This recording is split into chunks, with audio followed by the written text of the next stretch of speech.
अयोध्या में 22 जनवरी को रामलला की प्राण प्रतिष्ठा होनी है। इसकी तैयारी पूरी हो चुकी है।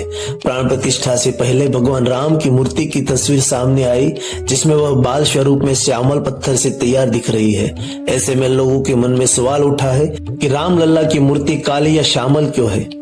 रामलला की मूर्ति का निर्माण शिला पत्थर से हुआ है। इस काले पत्थर को कृष्ण शिला भी कहा जाता है। इस वजह से ही रामलला की मूर्ति श्यामल है। जिस पत्थर से रामलला की मूर्ति का निर्माण हुआ है उसमें कई गुण हैं। वह पत्थर कई मायनों में बेहद खास है। रामलला की मूर्ति के निर्माण में इस पत्थर का उपयोग करने के पीछे एक वजह है कि जब रामलला का दूध से अभिषेक होगा तो दूध के गुण में पत्थर की वजह से कोई बदलाव नहीं होगा। उस दूध का उपभोग करने पर स्वास्थ्य पर कोई गलत असर नहीं पड़ता है।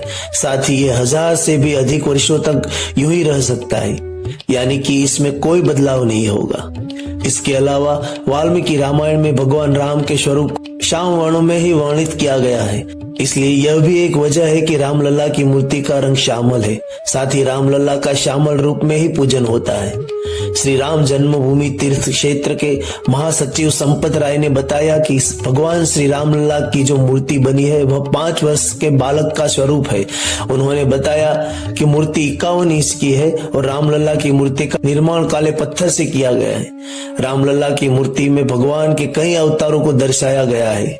विजेता योगीराज ने बताया कि मूर्ति तैयार करने के पूरे समय के दौरान अरुण योगीराज सात्विक भोजन, फल और अंकुरित अनाज जैसे सीमित आहार के साथ 6 महीने का समय बिताया। अरुण की बनाई गई रामलला की मूर्ति को अयोध्या राम मंदिर में गर्भगृह में स्थापना के लिए चुने जाने पर खुशी जाहिर करते हुए विजेता ने कहा कि हमने इसके बारे में कभी नहीं सोचा था, लेकिन अरुण में बहुत प्रतिभा है। उनकी कला को दुनिया भर में पहचान और सराहना मिलनी चाहिए।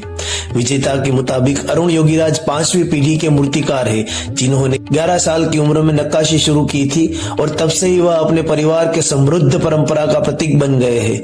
विजेता ने खुलासा किया कि पूरे देश के लोगों से मिले जबरदस्त प्यार और आशीर्वाद के लिए आभार जताते हुए परिवार ने प्राण प्रतिष्ठा कार्यक्रम में अयोध्या जाने की योजना बनाई है।